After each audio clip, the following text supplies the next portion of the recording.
오늘은 요한복음 4장에 보면 이 말씀을 읽기 전에 4장 6절에서 15절에 보면 한 여인에 대한 기록이 쭉 기록되어져 있습니다. 그 여인을 생각할 때마다 생각나는 게 하나 있습니다. 뭘까요? 생수입니다. 생수. 제가 오늘 생수를 하나 들고 왔는데 여기 보니까 순창샘물이라고 써졌어요.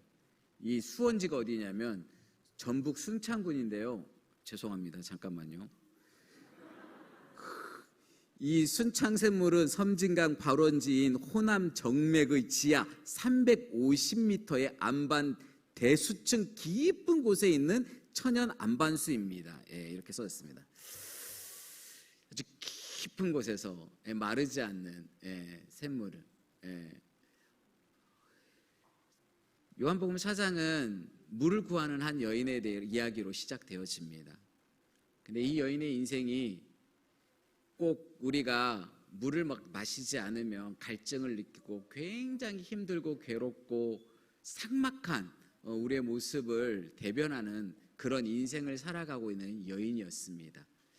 별로 기댈 것도 없고 소망도 별로 없고 다른 사람들의 이야기를 타는 것도 별로 안 좋아하고, 그래서 다른 사람들이 나오지 않는 시간에 물길로 나올 수밖에 없는 그런 여인에 관한 이야기가 쭉 기록되어져 있습니다. 그런데 웬걸요? 외간 남자가 찾아와서는 나에게 뭘 달라 그래요? 물을 달라 그러는 거예요. 이것 봐라. 이것도 외간 남자가, 그것도 사마리아 사람도 아닌 유대인이 나에게 말을 거네 하고 시작되어졌습니다. 그런데 이분이 뭘 준대요? 다시는 물길로 오지도 않아도 될, 영원히 목마르지 않을 그런 영원한 생명수에 관한 이야기를 해줍니다. 그러니까 이 여자가 그 물을 나도 주세요. 내가 그 물이 필요한 사람이에요. 라고 말했더니 오늘 본문이 시작되어집니다. 대뜸 네 남편을 데리고 와라 그러는 거예요. 누굴 데리고 와요? 남편을 데리고 오라고 그래요. 그러니까 이 여인이 자기의 처지에 대해서 이야기했어요. 그랬더니 주님이 이 남자가 뭐라 그랬냐면, 네 말이 맞아. 너 원래 5명의 남편이 있었지만 그것도 네 남편도 아니고 지금 네가 살고 있는 남자도 있는데 그 남자도 네 남편이 아닌 걸 내가 알아 그랬어요. 한 번도 묻지 못한 사람이 자기의 이름도 들어본 적이 없고 자기와 눈 한 번 맞춰보지 못했던 사람이 자기의 삶의 속내와 자기의 지금까지 살아온 인생의 모든 레파토리를 다 알고 있는 눈빛으로 이렇게 말을 하는 거예요. 우리는 가끔 가다가 눈빛만 마주쳐도 이 사람이 한마디로 이 사람의 말하는 내용이 다 이해되는 때 있잖아요. 아마 이 여인이 그랬던 것 같습니다. 예수님의 이 말 한마디에 이분은 나를 정말로 다 아는구나. 내 인생의 처음부터 끝까지를 다 알고 계시는 분이구나. 이분은 선지자인가 봐 라고 생각했습니다.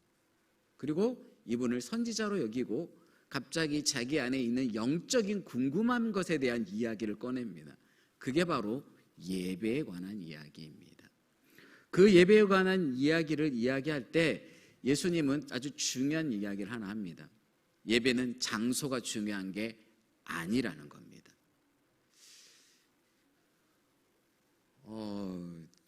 청복교회 진짜 리모델링 잘한 것 같습니다.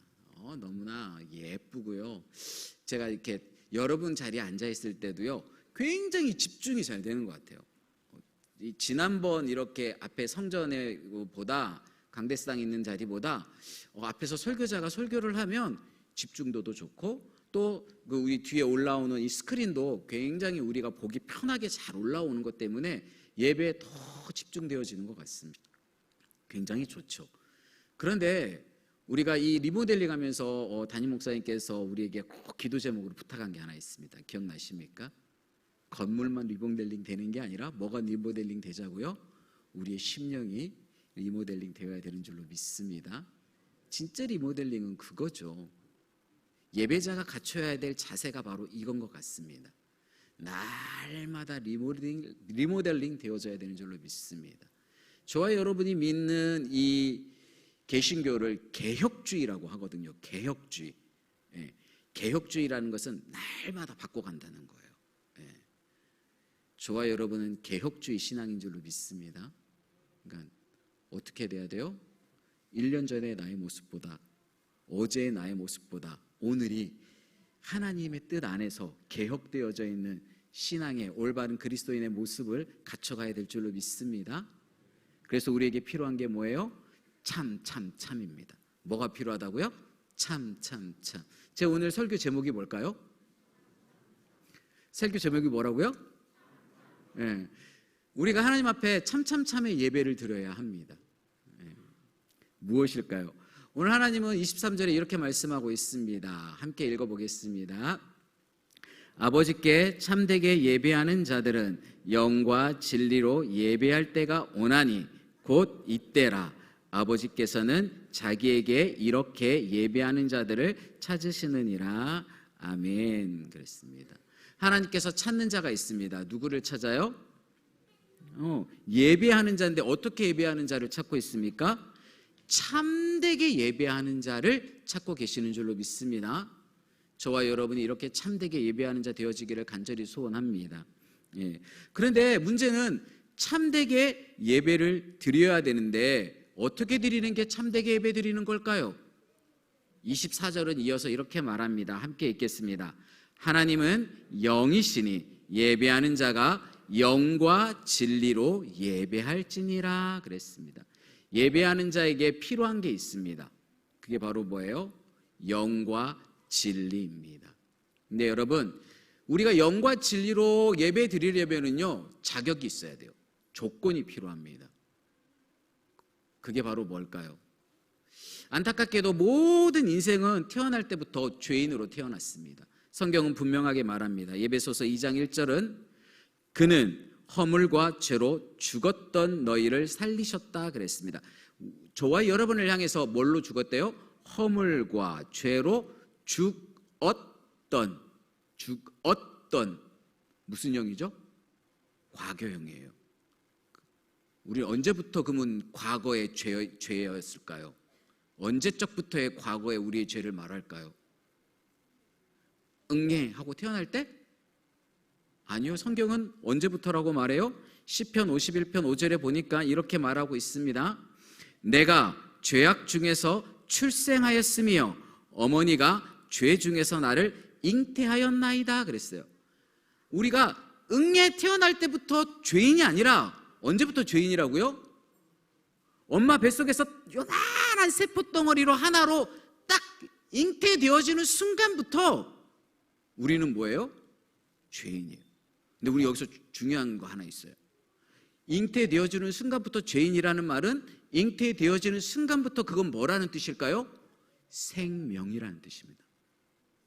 성경은 생명을 어디서부터 시작으로 봤냐면 잉태되는 순간부터 그걸 생명으로 보는 거예요. 이것이 기독교적인 세계관입니다. 기독교적인 세계관으로 바라보는 생명은 잉태되어질 때부터 시작되어지는 거예요. 근데 안타깝게도 잉태되어질 때부터 우리는 뭐예요? 죄인이에요. 내가 인정하든 인정하지 않든 우리는 죄인이에요. 제가 예전에 한번 그 이야기 했던 것 같습니다. 우리 큰아들에게, 우리 큰아들이 요만할 때 이 아이가 과자를 너무 먹고 싶어 하니까 마트로 가서 과자를 사줬어요. 과자를 사주고 이 아이에게 과자를 사준 다음에 이 아이가 과자까지 딱 터서 줬어요. 그때 이 아이가 과자를 열심히 먹더라고요. 또 제가 또 가르치고 싶잖아요. 과자는 어떻게 먹어야 돼요? 나눠 먹어야지. 그죠? 과자는 어떻게 먹어야 된다고요? 나눠 먹어야죠. 그래서 아들에게 뭐라 그랬을까요? 아빠 하나만 그랬어요. 그랬더니 이 아들이 어떻게 했냐면 과자 봉지에 주둥이를 확 움켜쥐더니 뒤로 손을 딱 제낀 다음에 강하게 흔들면서 없어 그랬어요. 제가 우리 아들에게 특수교육을 시켰죠. 야, 누군가가 너에게 너가 먹고 있는 과자를 달라고 하면 너는 과자 주둥이를 딱 움켜쥔 뒤에 뒤로 감추면서 강하게 고개를 흔들면서 너의 의지를 밝혀 없다고 말이야. 이렇게 가르쳤겠죠. 어떻게 가르쳤을까요?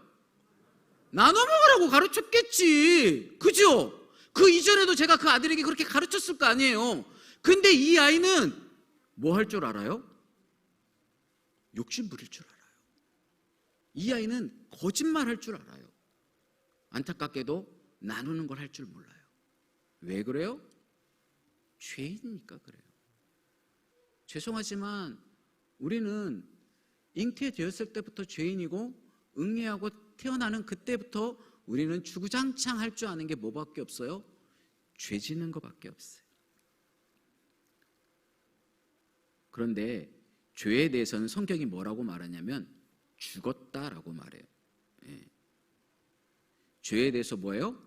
죽었던 너희라고 성경은 분명하게 말해요. 우리가 숨쉬고 있는 것 같고 호흡하는 것 같고 움직이고 있는 것 같지만 하나님 보시기에는 뭐예요? 죽어 있는 거예요. 죽은 자가 할 수 있는 것이 있을까요? 없을까요? 아무것도 없어요. 뭐부터 해야 돼요? 살려야죠. 살려야죠. 살아있는 자만 예배 드릴 수 있습니다. 우리 청복의 성도님들은 나는 살아있다고 자신하실 수 있습니까? 나는 주 예수 그리스도의 생명값으로 나는 새 생명을 얻었다고 믿으시면 아멘. 예. 그러면 우리는 살아있는 거죠. 주 예수 그리스도가 나의 죄를 대신해서 십자가에 피 흘려 죽으시고 다시 살아난 사실이 믿어지고, 그리고 그 주님이 내 안에 내주하고 계시며 나의 주인의 삶을 살고 계신다면 여러분은 살아계시는 겁니다. 예. 그런 자만 할 수 있는 게 뭐예요? 예배입니다. 초대교회는요, 많은 사람들이 모여 예배드렸지만 특별히 그냥 모여서 예배드리지 않았습니다. 누군가에게 예수 그리스도에 대해서 이야기하고 이 사람이 개인적으로 예수 그리스도를 인격적으로 영접하면 그 사람이 우리 믿음의 공동체에 와서 뭐 하는 거예요? 예배를 드리는 거예요. 그냥 너 우리 와서 우리랑 같이 예배 한번 드려봐, 우리랑 같이 예배 드리면 너도 예수님을 알게 될 거야, 이렇게 하지 않았어요. 예수 그리스도 철저히 비밀이거든요. 왜요? 그때로 또 더 위험한 게 괜히 엉뚱한 애 데리고 왔다가 들키면 뭐 하는 줄 알아요? 그 공동체가 다 죽어요. 그러니까 굉장히 은밀하고 비밀스러웠으며, 또 그때에는 진짜 신실한, 정말로 인격적으로 주 예수 그리스도를 개인의 구주로 고백하는 자들이 모여서 뭐를 했어요? 예배를 드렸어요. 예배를. 진짜 예배는 그런 자들이 모여서 드리는 게 참 예배인 줄로 믿습니다. 그런데 우리가 이 예배를 드리려면 뭐가 필요하다고요? 참. 뭐가 필요하다고요? 참. 첫 번째 참은 뭘까요? 첫 번째 참은 우리의 예배의 대상이신 하나님입니다. 여러분의 예배의 대상은 누구입니까? 여러분의 삶에 조금 윤택하게 도움을 줄 수 있는 그런 분? 아니면 내 자녀 딴 길로 가지 않고 바른 길로 가도록 도와주는 그런 분? 저와 여러분이 믿는 예배의 대상인 하나님은 여호와 하나님인 줄로 믿습니다. 천주의 주제이시여 모든 것을 창조하신 창조주인 줄로 믿습니다. 예. 여러분의 대상이 누구인지 정확히 아는 것, 여러분의 예배의 대상이 정확히 누구인지를 아는 것, 예배의 시작은 거기서부터예요.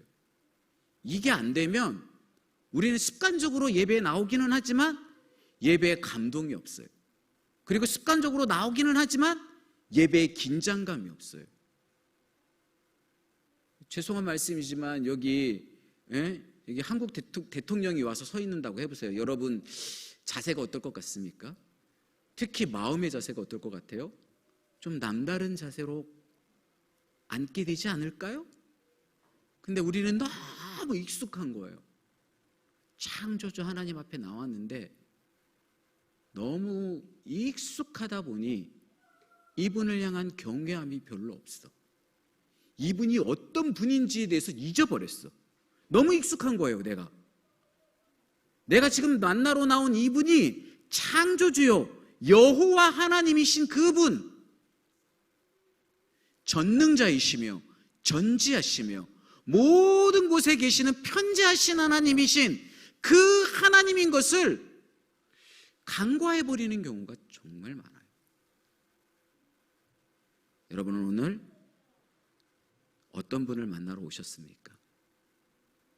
여러분이 기대하고 만나고 싶은 그분이 여러분은 기대하는 것만큼보다 더 큰 은혜로 지금도 여러분을 맞이해 주시는 줄로 믿습니다.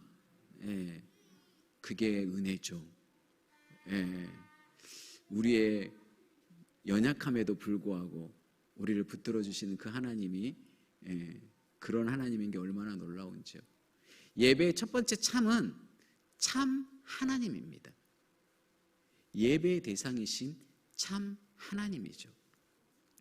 그리고 오늘 24절에는 하나님은 영이시니 예배하는 자에게 두 가지를 그 다음에 요구합니다. 예배하는 자로 참 하나님을 만나러 나왔다면 넌 이제 이 두 가지가 필요해. 그럽니다. 그게 바로 뭐예요? 영과 진리입니다. 여기서 말하는 영은 뭘까요?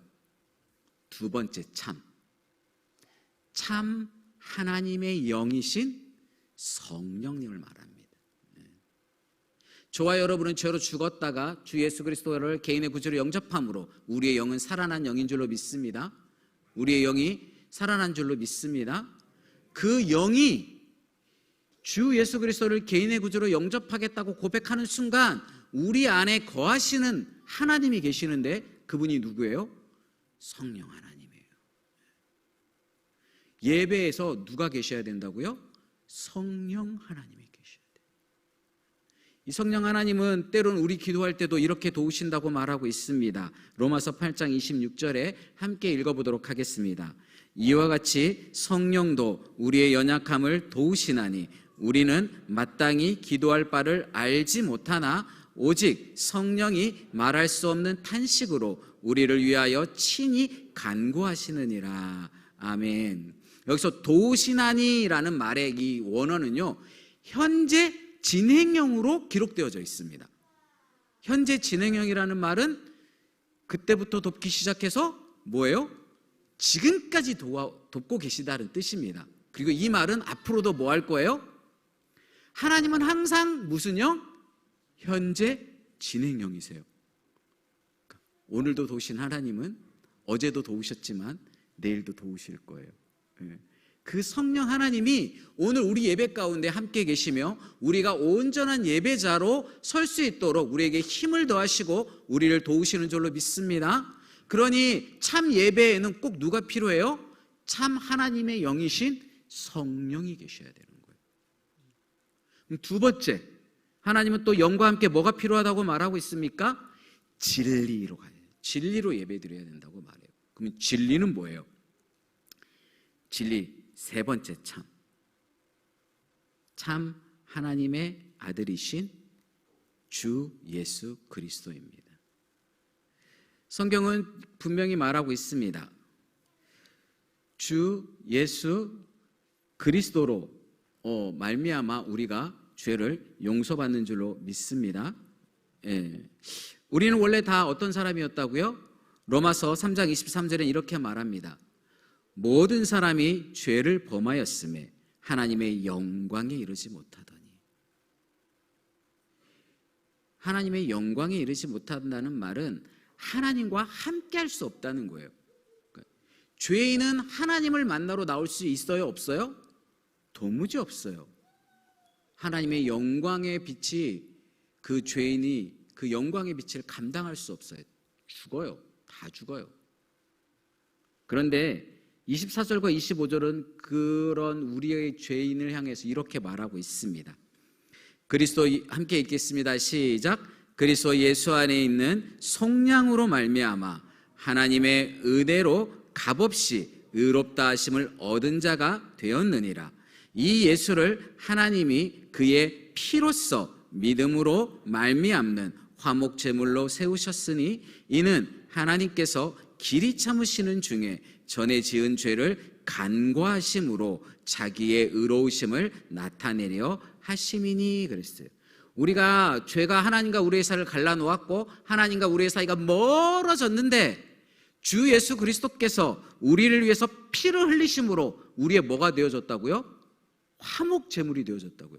하나님과 우리의 사이가 멀어졌는데 갈라졌는데 우리를 뭐하게 만들었어요? 하나님과 화목하게 만들었다고요. 화목 제물이라는 뜻이 화목하게 만드는 제물이라는 뜻이에요. 갈라졌는데 멀어졌는데 떨어져 있었는데 이것을 가까이 함께 한 자리에 둘 수 있도록 하는 것, 그것을 화목하게 한 제물, 바로 주 예수 그리스도가 하나님과 우리의 사이를 화목해 하시는 제물인 줄로 믿습니다. 주 예수님을 믿으시면 아멘. 예. 근데 그분이 무엇으로 화목제물이 되어졌어요? 피로 화목제물이 되어졌다는 거예요. 그분이 피로써 하나님과 우리의 사이를 화목해 하셨어요. 그러니까 우리에게 뭐가 필요해요? 진리이신 예수님이 필요한 거예요.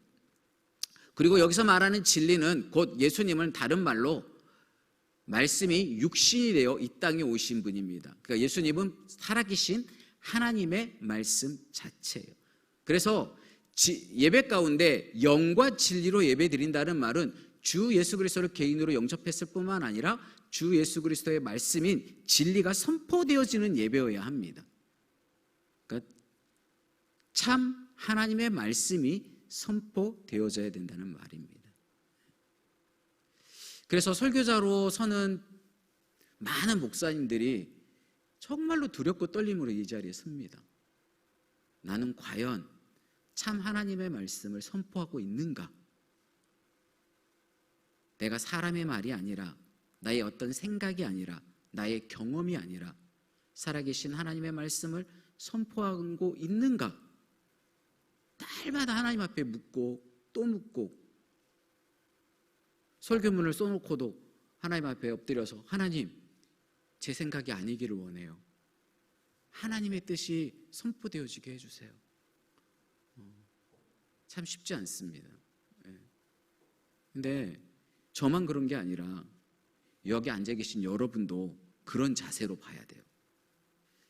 제가 목사이니까 제가 선포하는 게 다 하나님의 말씀이 길 기도해 주시면 좋겠습니다. 그런데 여러분, 그냥 들으시면 안 돼요. 여러분이 설교를 들으실 때는요, 그냥 들으시면 안 돼요. 저 목사가 하는 말이 진짜 하나님의 말인지 저거는 하나님의 말이 아닌지를 분별할 줄 알아야 돼요. 진짜 필요합니다. 묻고 따지고 진짜인지 아닌지 여러분이 제 설교를 따질 줄 알아야 돼요. 그런데 여기서 중요한 거, 따져봤더니 그게 하나님의 말씀이면 그 다음에 어떻게 해야 될까요? 남은 건 하나밖에 없어요. 묻지도 따지지도 말고 순종밖에 없습니다. 근데 이게 안 되니까 힘들죠. 참 쉽지 않습니다. 우리는 하나님의 말씀으로 인도함을 받기를 원합니다. 우리의 인생길을 하나님 인도하여 주시옵소서. 제가 주님의 말씀으로 인도함 받기를 원하나이다. 많은 분들이 인도함 받기를 원하는데 좀 오해하는 게 하나 있는 것 같아요. 하나님이 우리의 길을 인도하시기를 어떻게 인도할 거라고 생각하냐면 가로등불이 쫙 펼쳐져 있는 무슨 도로 가운데 있는 그런 인도함을 기대해요. 딱 보니까 이게 오케이, 이 길로 쫙 가면 안전하겠네. 우리는 그런 길을 기대해요. 근데 주님은 하나님의 말씀으로 우리를 어떻게 인도하시겠다고 약속하셨냐면 시편 119편 105절을 한번 보겠습니다. 한 목소리로 읽어보겠습니다. 시작. 주의 말씀은 내 발의 등이요 내 길의 빛이니이다. 다시 한번 읽겠습니다. 주의 말씀은 내 발의 등이요 내 길의 빛이니이다 그랬어요. 주의 말씀이 내 발에 뭐라고요? 내 발에 뭐라고요? 가로등이 아니라 어디에 등? 발의 등. 이 발의 등이라는 말은 등불을 딱 하나 들고 나아가면 얼마만큼? 딱 한 걸음 나아갈 수 있는 그 길만 딱 보여주는 거예요. 딱 거기만 비춰주는 거야. 여기서 필요한 게 뭘까요? 순종이에요. 인도하시는 그분을 향한 신뢰로 순종하고 그 한 걸음 딱 가면 그 다음에 뭐가 보여요? 그 다음 걸음이 보이는 거야. 그리고 그 순종하고 한 걸음 가면 또 뭐가 보여요? 그 다음 걸음이 이미 예비되어지고 보여지는 거예요. 근데 우리는 자꾸 불안한 거예요. 왜요? 나는 나를 신뢰 못 하거든요. 내가 아무리 나를 봐도요, 신뢰가 안 돼요. 그러다 보니까 하나님의 말씀을 듣긴 들어도 하나님의 말씀이 맞는 것 같긴 같은데 그거 맞거든요. 진짜 맞은 것 같아요. 근데 이 말씀을 따라 한 걸음 내딛는 게 이게 어쩜 이렇게 어려운지, 어쩌면 이게 때로는 어떤 걸음은 불편함일 수도 있어요. 가고 싶지 않은 것, 진짜 불편함으로 하나님이 비춰줄 때 있거든요. 하나님 이거 말고 다른 거 보여주세요 그러잖아요. 네, 여러분 그거 아세요? 하나님은 절대 우리의 목적을 위해서 하나님의 목적을 바꾸시지 않는 분이라는 사실이에요. 하나님은 저와 여러분을 향한 목적이 있어요. 그죠? 하나님이 우리를 왜 지었대요? 우리를 지은 목적이 뭐예요? 찬송을 받기 위함이라 그랬어요. 그죠? 그러면 하나님은 우리를 어디로 이끌어 가실까요? 하나님의 찬송하는 그 자리까지 우리를 끌고 가실 거예요. 내가 원하든 안 하든. 예쁜 모습은 같이 동행해서 걸어가는 거예요. 그죠?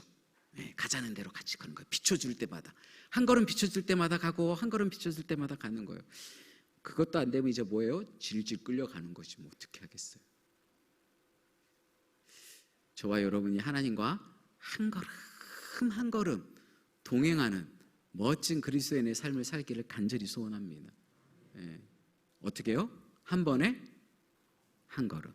어떻게 한다고요? 한 번에 한 걸음. 예. 아이들 찬양 가운데 이런 찬양이 하나 있습니다. 찬양의 가사가 이렇습니다.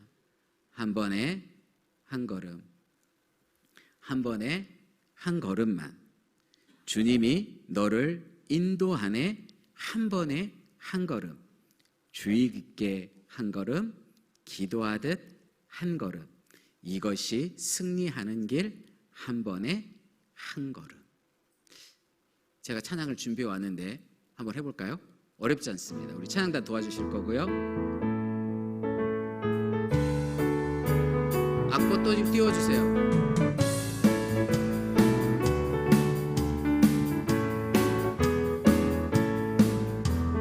한 번에 한 걸음, 한 번에 한 걸음만 주님이 너를 인도하네. 한 번에 한 걸음, 주의 깊게 한 걸음, 기도하듯 한 걸음, 이것이 승리하는 길. 한 번에 한 걸음, 한 번에 한 걸음, 박수면서 한 번에 한 걸음만 주님이 너를 인도하네. 한 번에 한 걸음, 주의 깊게 한 걸음, 기도하듯 한 걸음, 이것이 승리하는 길. 한 번에 한 걸음, 다시 한 번만, 한 번에 한 걸음, 한 번에 한 걸음만 주님이 너를 인도하네. 한 번에 한 걸음, 조그맣게 주의 깊게 한 걸음, 기도하듯 한 걸음, 이것이 승리하는 길. 크게 한 번에 한 걸음. 한 번에 한 걸음인 줄로 믿습니다. 예. 주님은 우리를 어떻게 인도하신다고요? 한 번에 한 걸음씩 인도하는 거예요. 그러니까 순종이 몇 걸음을 순종하면 되는 거예요? 한 걸음만 순종하세요. 한 걸음만 순종하시면 하나님의 인도하심을 보게 될 줄로 믿습니다. 이런 하나님의 인도하심을 맛보는 게 참 예배예요. 그래서 뭐가 필요해요? 예배에 진리가 필요한 거예요. 그래서 그러고 보니 예배의 대상이 누구예요? 성부 하나님이에요. 우리가 하나님과 우리의 사이를 화목제물이 되어져서 중보자 되어주신 분이 누구예요? 하나님의 아들, 참 하나님의 아들 주 예수 그리스도예요. 그리고 우리를 말로 다 할 수 없는 은혜로 우리를 도우시는 분이 누구예요? 참 하나님의 영? 성령님이에요. 그 이 자리에 누가 계신 거예요? 성부, 성자, 성령, 삼위일체 하나님이 계시는 곳이 진짜 예배 장소인 줄로 믿습니다. 지금도 삼위일체 하나님이 우리 청복교회에 함께 계시는 줄로 믿습니다. 저와 여러분이 예배 드릴 때마다 삼위일체 하나님이 함께 계시는 예배 드릴 수 있기를 간절히 소원합니다. 그래서 예배에 필요한 건 뭐라고요? 다 같이 시작. 그런 예배자 되어지기를 소원하며 기도하겠습니다.